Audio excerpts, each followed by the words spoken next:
Lapit mga kaibigan at makinig kayo. Ako'y may dala-dalang balita galing sa bayan ko. Nais kong ipamahagi ang mga kwento at mga pangyayaring nagaganap sa lupang ipinangako.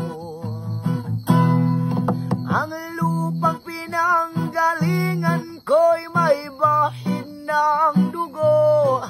May mga lurong di makalipad na sa halang ginto. May mga punong walang dahon, mga pusong di makakibo sa mga pangyayaring nagaganap sa lupang ipinangako.